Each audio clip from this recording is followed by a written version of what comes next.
7 بھائیوں کی ایک بہن تھی، ان کے ساتھ جنات کا مسئلہ تھا، تو وہ جنات رات کو اس لڑکی کے بال کاٹ دیا کرتے تھے، تو اس کے بال بالکل قریب سے ہی کٹے ہوئے تھے، یعنی اس کا گت کٹا ہوا تھا، تو وہ بہت پریشان تھے، کافی حضرات سے علاج کروائے مگر نہیں ٹھیک ہوئی۔ تو میرا ادھر سفر تھا، میرے ایک عزیز تھے، انہوں نے مجھے کہا آپ کی مہربانی ہے، میرے دوست کی بہن ہے، ان کا یہ علاج کرنا ہے، تو الحمدللہ ہم نے ان کا علاج کیا، تو اللہ کے فضل و کرم سے وہ ٹھیک ہو گئی۔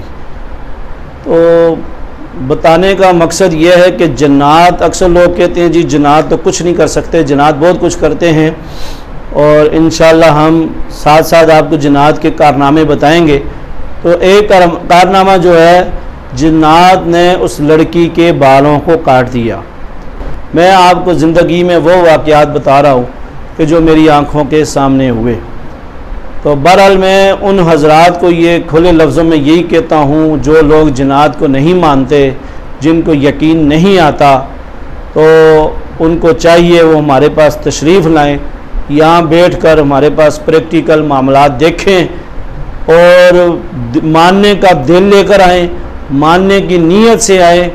یہ نہ ہو کہ آپ اکڑ والی نیت ہو، ضد والا دل ہو، اس طریقے سے آپ مت ہیں۔ اگر آپ نے دیکھنا ہے آپ دیکھیں، ہم کوئی شعبدہ بازی نہیں کرتے اور نہ ہمیں کوئی شعبدہ بازیوں کی ضرورت ہے۔ اللہ کے فضل و کرم سے ہمارے پاس میڈیا والے بھی آتے ہیں، ہر طرح کے لوگ آتے ہیں، ہر شعبے کے لوگ آتے ہیں، اور اللہ کے فضل و کرم سے وہ کچھ پا کر ہی جاتے ہیں، کچھ بہتری والے معاملے لے کر ہی جاتے ہیں، ویسے نہیں جاتے۔ اس لیے کچھ لوگ ان باتوں کو نہیں مانتے، کچھ لوگ اس وقت مانتے ہیں کہ جب ان کے ساتھ یہ معاملات پیدا ہوتے ہیں۔ تو بہرحال ان چیزوں کو اللہ پاک کبھی کسی کے ساتھ ایسی پیدا ہی نہ کرے، دعا مانگنی چاہیے۔